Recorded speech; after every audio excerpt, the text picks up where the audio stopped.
Welcome to Church. I'm Marshall Fant, the Director of Church Consulting and Strategic Planning for Gospel Fellowship Association Missions. My purpose is to encourage pastors and church leaders as you refocus, renew, and revitalize your churches.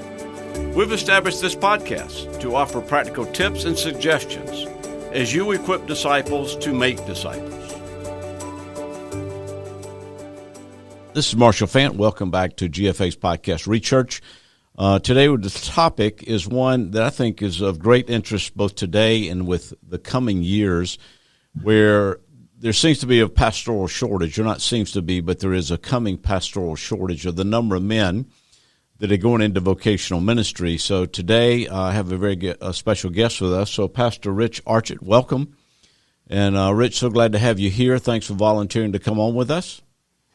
Thanks, Marshall. Appreciate the invite. Sure. And so Rich and I have been corresponding back and forth on a topic, and then had the privilege of meeting him in person a couple of weeks ago. So that kind of brought this podcast up to where we need to talk about it. So here's the topic, Rich, I want to talk to you about. With the coming shortage of pastors, there are some churches within a fairly short geographical area where kind of duplicating what happened years ago with the circuit riding Methodist, the fact one pastor covering more than one church.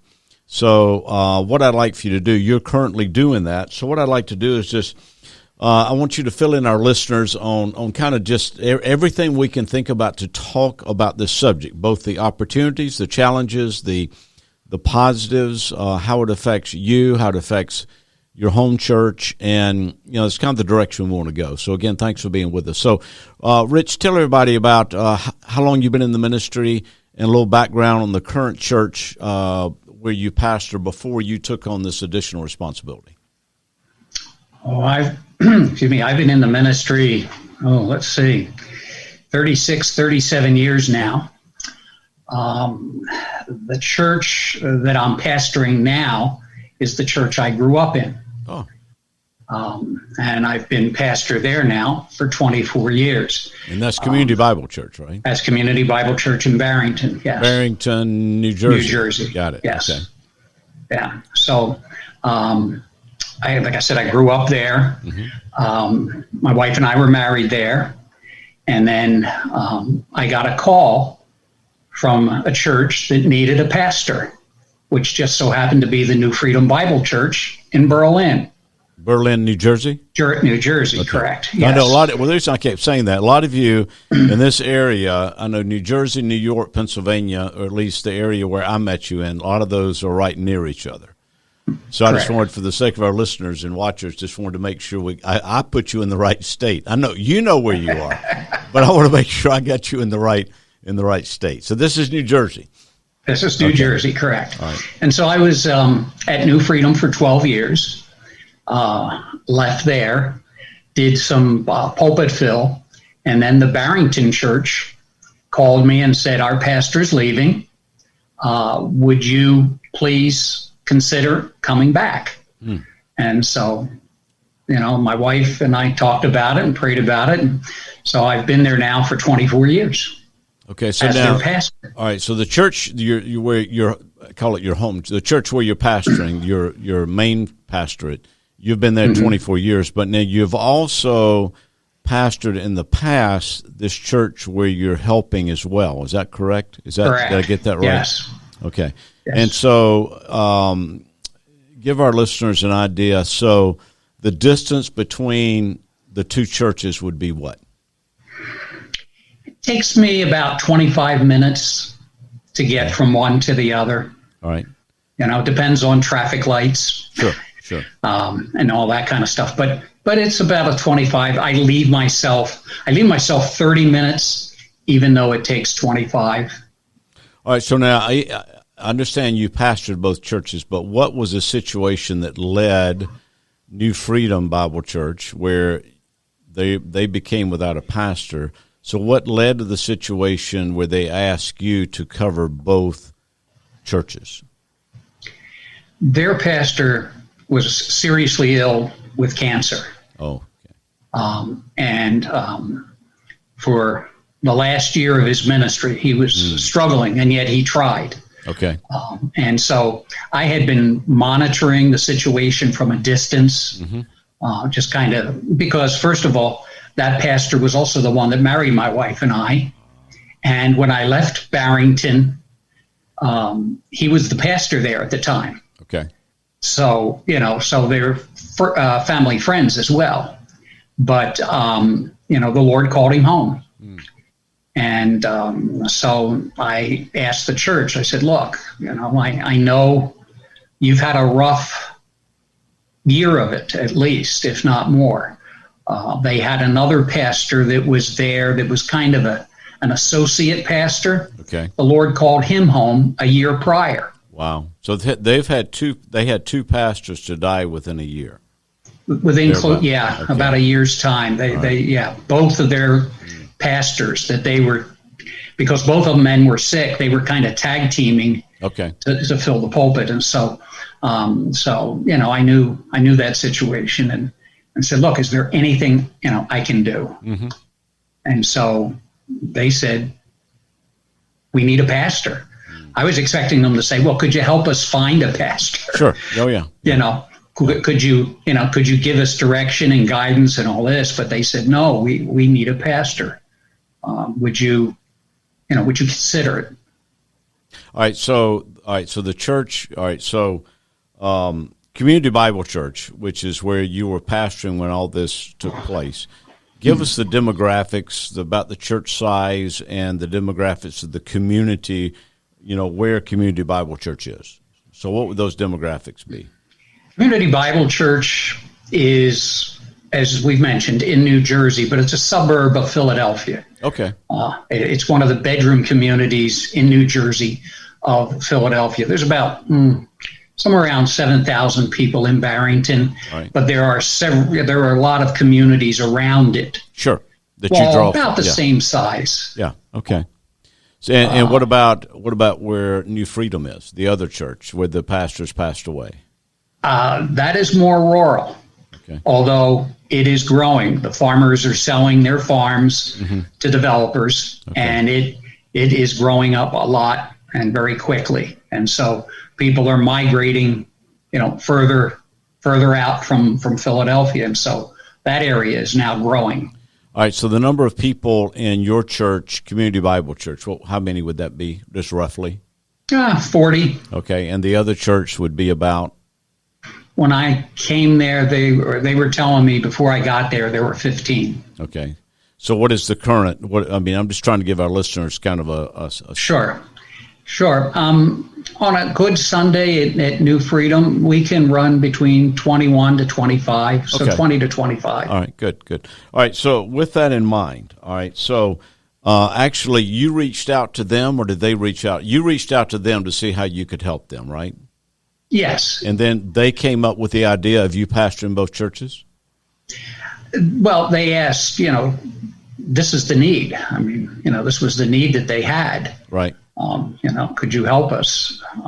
And you knew most of these people, because I think this is a little bit of a unique relationship, right? Because you knew the people in both churches, or most of the people. Well, although a lot of the people I knew when I was there, they're no longer there. The Lord's called them home. Okay. And so there's only a handful of people that know who I am or knew me. So are both these congregations an older congregations, or is there a mix in the church? The New Freedom congregation is older. Okay. The Barrington Church has a good mix, not so much on the with children, but on the 20-something on up. It's, it goes from that. All right. So they reached out to you, and now how long have you been doing this? I started in May of this year. 2021. Yes. Okay. So you started in May. So now when we're recording this is the end of August. Yes. Of 2021. So with you doing that, both these churches are older churches, right? Yes. New Freedom's the older church. New Freedom is 210 years old. Wow. All right. So the church where you are, the second church, is 210 years old. Yes. Now, when you reached out to them, how long had they been without a pastor? About 8 months. Okay. And the reason I'm going through all this, because, every situation where churches may consider this is going to look a little bit different. I mean, right? Mm-hmm. So I'm just trying to paint a sketch, because when we get into these other factors I want to really concentrate on, I'm just trying to lay somewhat a foundation. Because, again, as the men I've talked to that do this, everything's different, okay? But there was always some kind of relationship between either the pastor in both churches or the people in both churches. Okay, so there was a confidence. It wasn't like you were coming in. If I call New Freedom out of the blue and said, hey, I'm Marshall Fant with GFA Missions, how can we help you? They don't have a clue to who I am. Right. So what I'm trying to say is, normally in these situations, there is a relationship where there is a confidence, either in they may not know you, but they know the people that are members of your church. So that's where I'm trying to go. There's a relationship here. Okay, so yes. Obviously you had a relationship with both churches, and this church had been without a pastor for 8 months. And so what else led up to it? What other background like that would our listeners be interested in knowing? Well, the church tried. The New Freedom Church tried to go it alone. Okay. And it just wasn't working. And they were wise enough to see that it wasn't working and to say, hey, we need some help here. They at least, were wise in that regard. All right, so New Freedom, let's concentrate there a minute. So of 20 people, did they have any kind of leadership in place that you were able to work with? Did they have deacons or elders, or was there a functioning leadership group or men or two men or anything in this church when you started this? They had a deacon and an elder. Okay. But the deacon and the elder would use just the men of the church and would basically lead by consensus with the men of the church as to, what do we do? What do we do next?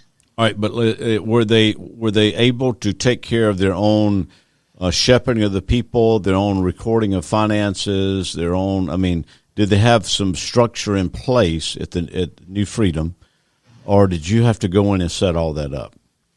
No, the finances were being taken care of. Okay. The shepherding, no. Was not. Okay. Was not. All right. So let's, that's kind of the where, all right. So now within your church, as this idea was being addressed, okay, what were some concerns or positives that your leadership saw in the fact of you pastoring two churches?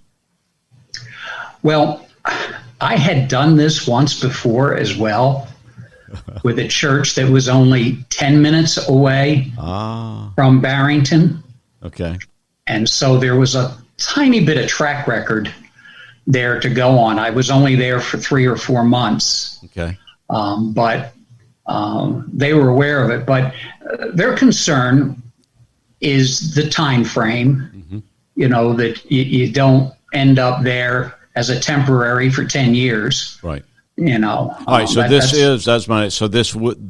was defined or is defined, because you're currently doing it, as a temporary situation? Yes, very much so. Yes. Okay. You say very much so.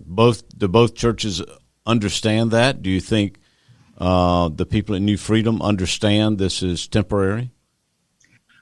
I keep reminding them that it is temporary, even though from time to time they say, oh, stop talking like that. All right. So let me ask you to put on a different hat, okay? Let's say two churches call you, and they want your input because they're considering this. All right. Rich, so what would be I can think of one reason. All right, so let's say we want to think about doing this permanently because we can't find pastors. I mean, they're not men up there that are willing to come to a smaller church.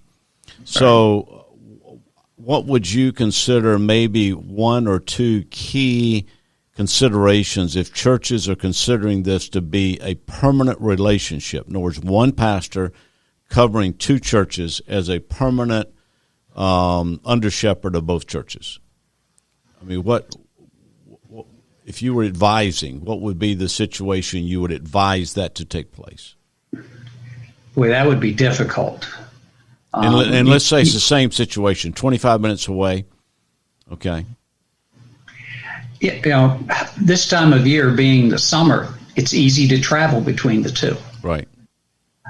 Winter weather in the north, you have to take into account snow and ice and, some of the weather elements. Plus, the personal wear and tear. Sometimes I pick up a hymn book and I have to figure out which church I'm dealing with. Okay. When I pick the songs for Sunday, I got to make sure I have the right hymn book.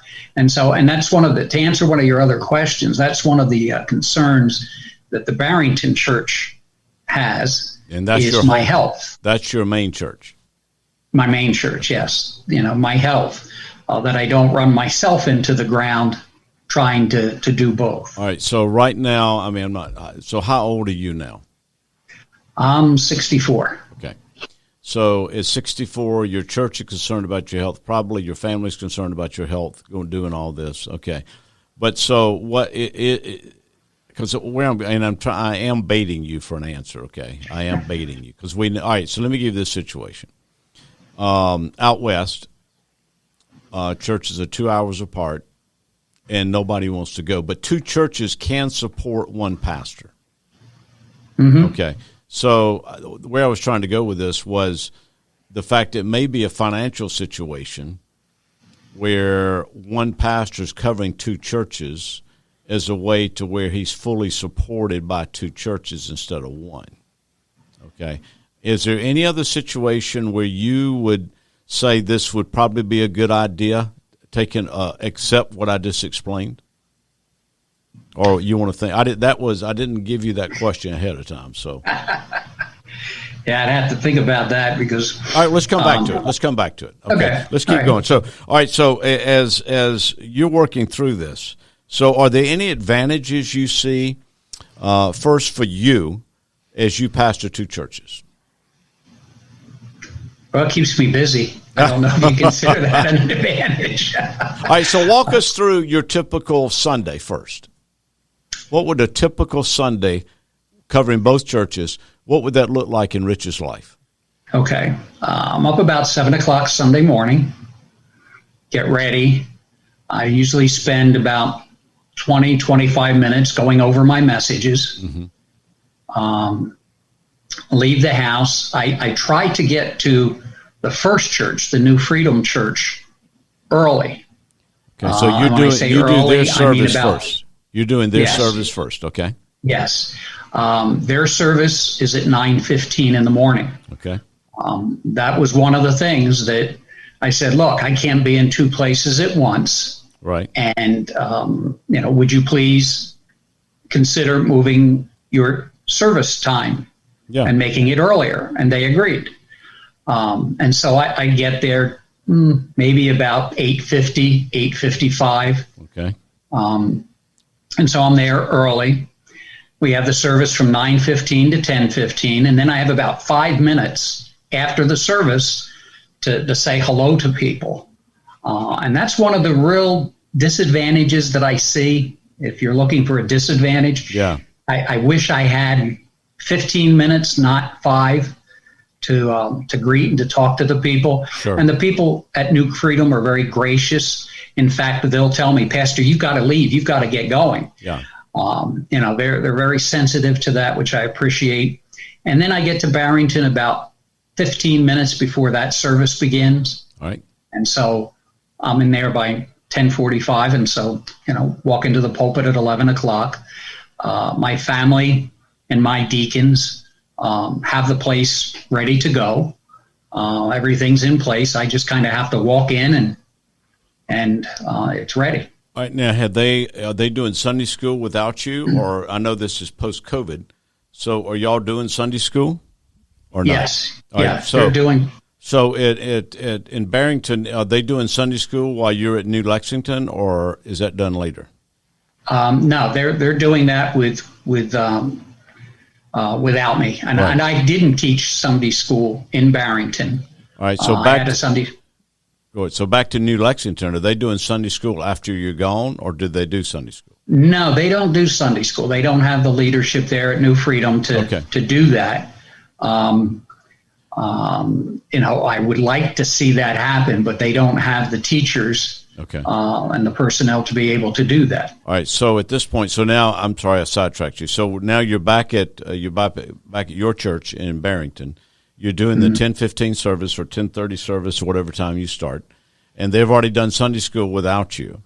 All right. So you finished the morning service. Does either church have an evening service? Barrington does. Okay. So then you gear up to do the evening at Barrington, but you do not go back to New Lexington for the evening. Would that be right? Correct. Yeah, I don't go back there. At this point, it would just be too difficult. I mean, when I'm finished, by the time I'm finished the second service, the Barrington service, let me tell you, I get home and collapse. Okay. All right. Now, what about evening? Do either church do a Sunday evening service? Sunday evening service is just Barrington. Okay. And that's at 6 o'clock. What about midweek? Midweek, Barrington operates. We're not meeting in person yet. Okay. From COVID, although we're trying to get back, but we operate an internet radio station. And so the Barrington people and the New Freedom people listen to my Bible study on the internet radio station. Right. And we share prayer requests between the two churches on that. Now, is this an open internet station or is it subscriber only? It's open. No, it's open. Okay. All right. So that is the way you have a common Sunday night service. So that's, again, you're not going back from one church to the other again. Is that right? Yes, yeah. Wednesday nights is the online internet Wonderful Grace Radio.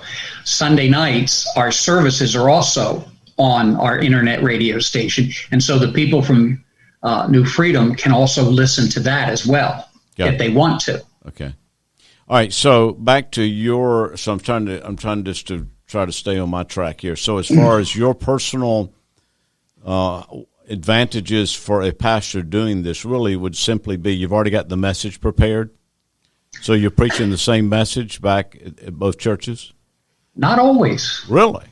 Yeah, not always. Why would that be? I try to keep in mind the needs of the congregation. Take, for example, the New Freedom situation. When you've had, your two pastors go to be with the Lord. Right. That's a shock to the system. It is. Yeah. When you see your church beginning to shrink and people not coming, that's different than a church that has a pastor that's doing things and things are happening. And so sometimes they're the same, sometimes they're not the same messages. All right. So I've never done this. I'm curious. So let's say this was going to end up being a long-term situation. Would one advantage be that eventually you could get to where you're preaching both the same message at both churches for the sake of time, for the sake of preparation? Would that make sense or not? In fact, the sermon series that I just started, it's like a 3-4 week sermon series. Okay. It is the same for both churches because both churches can benefit from it. Okay. All right. Okay. But that doesn't always mean that that's what it will be. It just so happens that at this point, at this particular, what I'm preaching on is applicable to both churches. All right. So, again, but your goal here is not to be both places long term. Well, not to be at New Freedom long term. Right. Good point. Okay, you're staying at the church in Barrington.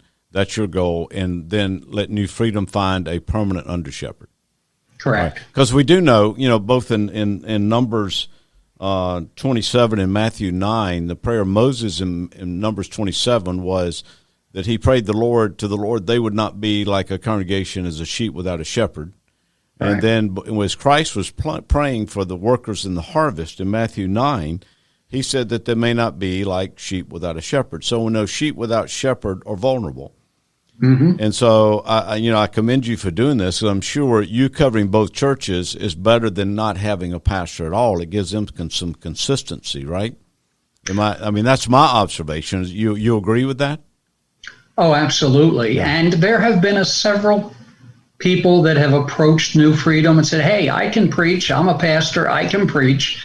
Only I'm familiar with some of the backgrounds on some of the people. Sure. And I said I would steer clear of that. So you can provide a steady hand of shepherding and pastoring and bringing the word to them, that they know you and they trust you, rather than bringing somebody in on a month-by-month or week-by-week basis. So we understand that's a great positive, really, for the church, the second church, as well as to do. All right, so let's go back to your home church, Community Bible Church. So did they consider this a short-term positive where they can share you with them? Is that the general attitude? The attitude that I try to instill within them is this is a mission outreach, a labor of love. Okay. When I was at New Freedom originally, we reached out to several local churches when we needed some help. We needed some plain help in some areas, and nobody would help.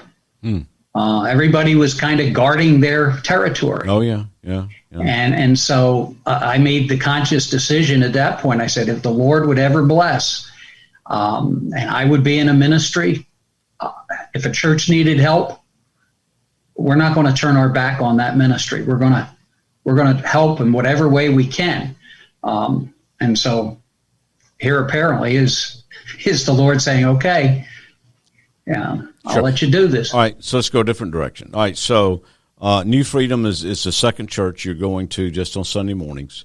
Yes. How do you handle, or can you handle, the shepherding? You mentioned the shepherding responsibility. You said you had to get out of there to get back to the other church right after the service. So how do you handle the shepherding obligations or opportunities at New Freedom? I have the rest of the week. Okay. I can call people. I can visit with them. I have the rest of the week to do that. And I ask those that are there, look, if you have a need, reach out to me. Or if you know somebody in the church that is afraid to reach out to me, please let me know so that I can do that.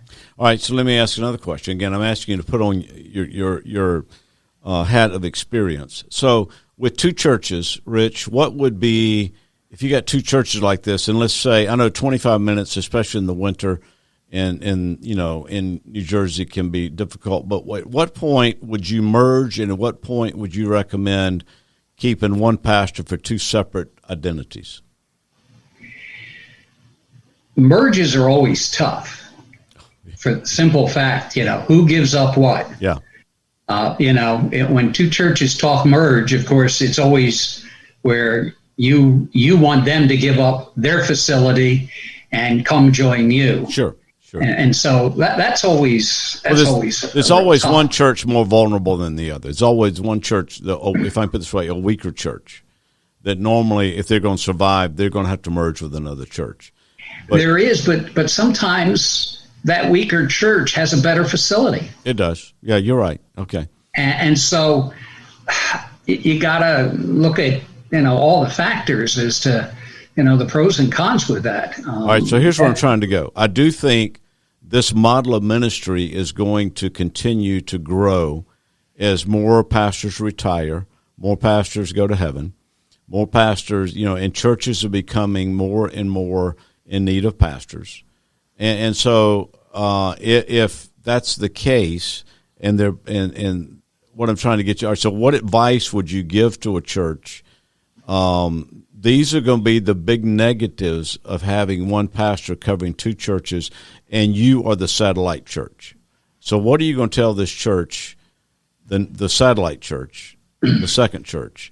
What are you going to tell them? These are some things you've got to consider, because I cannot be here all the time. That's what they have to consider. That key factor, right? Yeah, I can't be here all the time. You're going to have to move your service times to accommodate. Right. You might not even be able to have a particular service. I'm obviously dealing with two churches now, so it's not where you have my full attention, although you have my attention. Right. Yeah. But I have to divide that attention. And so just be aware and be sensitive to, I'm trying to help you, and you need to help me as much as you can, and be sensitive to my situation. All right. So don't take this, or don't let any pastor take this as an insult, okay? Or you. But you are better than nobody, right? For the second church. Okay. Now, but at the same time, this is not your personal philosophy of ministry. You're helping this church out for a season. Yes. All right. So I want you to shift gears again and put on your consulting hat. So if a man is considering this as, again, so let's go to a real situation. Two churches out west, 2 hours apart. Both of them are willing to share a pastor and share the expenses. All right. So you're sitting down, you're talking to the leadership of both of these churches. All right. So you would say, what should they, how should they develop? And let's say they have some leadership in place. Okay, so what would you say? All right, men and ladies, you've got to be willing to run this part of the ministry on your own. What would some of those things be? You've already mentioned finances. So you mentioned New Freedom already has their financial in place, right? Yes. So if we're looking at two churches that say, this, Pastor Rich, this is the only way we can make it work, what else would you tell these two churches they need to think about putting in place? Well, they obviously would have to coordinate their timing. Yep. Okay. And they're willing to do that. That's a big issue. Okay. Their midweek service, one's going to be one night, the other's going to be another night. Okay. And I was involved in a church plant, and we met on Thursday nights because there was nowhere to meet on Wednesday nights. Okay. So we know, all right, that's a real option. Okay. What else would you, that's a great point. What else would you say? I would say, if they're 2 hours apart, if the pastor, does he live in the middle? So it's an hour to each church, and then, it's going to take him 2 hours to get from church A to church B. Yeah. That's a long time. Yeah. A lot can happen, flat tires, and, that's a long trip for, sure, to want to get there at the right time and be responsible for that every week. Right. But again, to them, this is going to be better than nothing. Mm-hmm. Okay. All right. So shepherding, they'd have to have the shepherding parts in place, right? Finances. Yes. Now, at both churches, I assume when you get to New Freedom that the building is open, or do you open it up? It's open. Okay. And so wintertime, the heat is already on. I mean, so that when you walk in, it's not like you're having to get there that much early, because what I'm saying, you got to engage the people that are in this church, right? Right. Okay. Right. So in some ways, this could be a healthy situation. Getting there early helps that. Well, what I mean is for the people to rise up and do some of the work of the ministry. Yes, in the church, and they are doing that at New Freedom. They're looking at things differently now. Right. They told me, they said, we're starting to see our church from a visitor's perspective, which we've never done before. All right, so this is obviously a very healthy move for them to do that. Yes, right. And so the air conditioning's on, everything's ready to go. All right, so that's got to be an understanding going in. You cannot do, because I mean, let's be honest, a pastor with a church of 40 people, they expect you to do just about everything. The average, I'm not saying your church, but the average church would say, pastor opens up, the pastor cuts on the lights, the pastor gets the heat going, air conditioning going, sets out the bulletins, yada, yada, yada. Whereas if you're doing two churches, you got to have other people doing this. Yes. Okay. And that's what helps in the Barrington church, where my wife and my family are there, and my deacons are there, and they get the place up and going, and so I can just walk in and go to the pulpit. All right. So your wife stays at the Barrington church. She doesn't. Yes. So she stays at the main church. Yes. Okay. All right. So what else?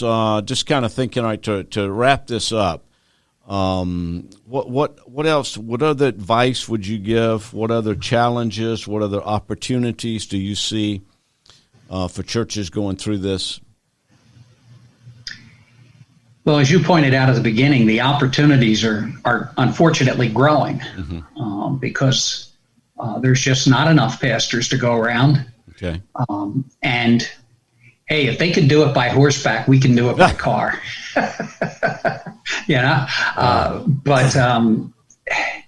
it really, it's something to be prayerfully considered, something to talk to your family and your church family about. Right.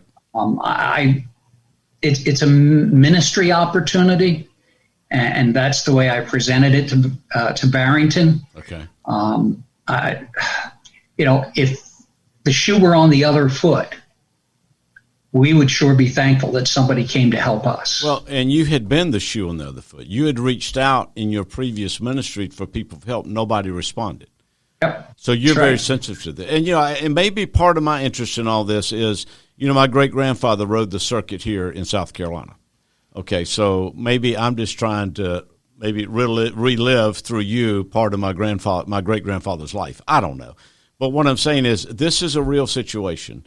And I know of another pastor in New England that's doing it, and I'm sure there are other guys out west doing it, but I just see it as a model that we have got to consider, okay? Now, again, I cannot verify this. I've forgotten where I read it. It's one of those things you read it, and you say, why didn't I write down the page number, But there was I was reading a history book on the Methodist Church, and the circuit riding, when they quit the circuit riding method of covering churches and tried to put a pastor in each church, the overall attendance declined. They stopped outreach, which I thought was fascinating. Now, a church history person, if you know that's true or not true, please email me and let me know. But I thought that just the concept, because and what tracked down to was that the people in the church had to take responsibility to do the work of the ministry while the circuit riding pastor, and of course he was gone more than simply 1 week, but they had to do the work of the ministry while he was gone.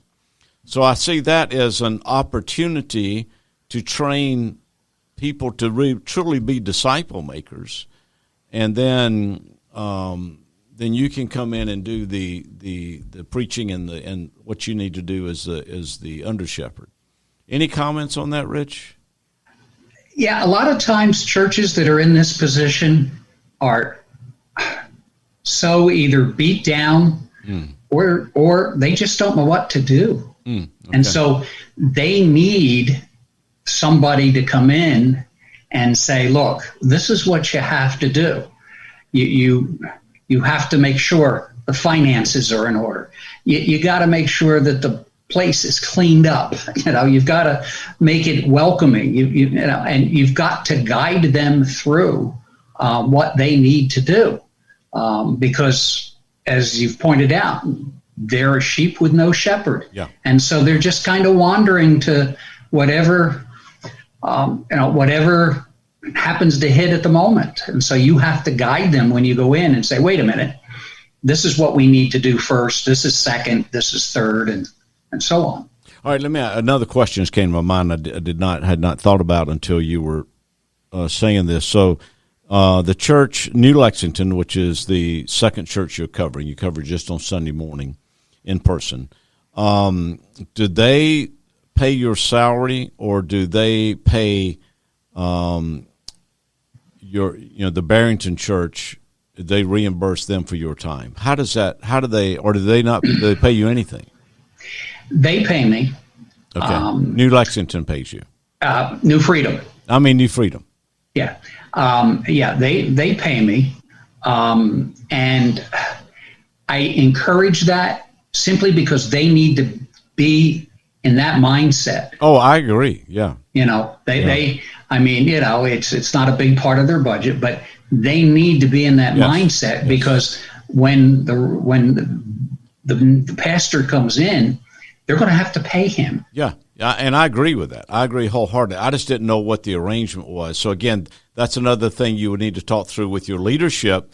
Your leadership at Community Bible Church, okay, which is your home church, your main responsibility, as well as the leadership as other churches, got to be, because then you've got increased travel, and the wear and tear on the car, your body, your mind, all this is going on. And I just wanted to make sure that, okay, what is the financial arrangement that needs to be done? And then you can keep, so your leadership knows what's going on, their leadership knows what's going on, and they don't consider you as just a hireling, because you're not. You're an under shepherd. And a hireling just does it for the money. But I think, like you say, the church needs to, pay their under shepherd. I think very clearly a servant's worth of his hire. So I was just curious how they handled that. As long as both people knew what was going on there. All right. So last question, last comments. What would you tell a pastor that's considering this?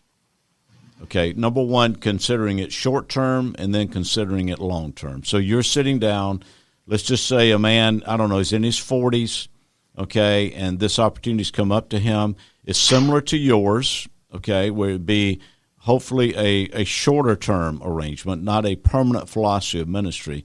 What would you tell this man? If you had 2 minutes with him, what would you tell him? I would tell him, pray a lot about it. Make sure that his home church is on board with it, and that they recognize that it is a ministry. Okay. And really, it could be a ministry of their church, right? It can be, yes. Yeah, a ministry of their church. Assure them you're not leaving them for somebody else. Oh, great point, yeah. This is not where, you love them more than you love me kind of thing. Right. All right, stop right there. Has anyone ever voiced that to you? Or have you ever gotten that feeling that there a little bit of competition between the two churches over your time? Maybe. Okay. All right. Yeah, maybe. Yeah. All right. I was just curious. Okay. So go back. You're talking to this person, that a pastor who's considering this. Anything else you'd tell him? He has to understand it's not easy. Like I said, when I mentioned before about the hymn books, sometimes you pick up the wrong hymn book, or you're thinking one church and working on another's whatever. Okay. And so, you've got to be organized, and you have to be sure that this is what the Lord wants you to do. Right. Okay. It's easy to use this as an ego builder. Look at me. And so you've got to ask yourself, why am I doing this? Yeah. Is it really of the Lord, or is it my wanting to show people how good I am? Yeah, because, at least my view is that when you just walk in and preach, that's the gravy. Preaching is what is the privilege we get for doing everything else, okay? Mm-hmm. The studying, the shepherding, the counseling and all that, the privilege is preaching. So really, like you said, it's easy to put on the super pastor cape and come in, preach, and then go back out. So I appreciate what you just said there. Yeah. Okay. So what would you tell a man, and this will be the last question, so what would you tell a man that's considering this as a philosophy of ministry, understanding that he's probably going to an area where there are not a lot of churches near each other? And obviously, so what would you tell him if this is going to be his philosophy of ministry, of covering more than one church? I would tell him, be sure this is what you want to do. Understand the physical and the emotional drain that it is on you. Also, yes, you are responsible not just to preach, but to actually shepherd the flock. You're not just there coming in, showing up Sunday, and then see you next Sunday. You're you're working with that congregation as if it is your congregation, because it is your congregation. Yeah, it is, yeah. But you've also got another congregation as well. Sure. So understand you have two congregations. All right, have you read any books on this? Are there any resources out there that you have used or you would recommend? I haven't seen any books out there on this, to be honest with you, because not many are doing it at this point, or not many are doing it in writing. They probably don't have the time. Right. Okay. Well, that's the reason I wanted to walk through this discussion with you. And again, I greatly appreciate your time. All right. So, any closing comments you want to make, and your email address and phone number will be in the show notes, so people can contact you for that. Anything else comes to mind before we close it out? No. There's another church down near the New Freedom Church that is right now in need of a pastor. And my wife said, don't even think about it. Don't think about it. I got it. I understand. But,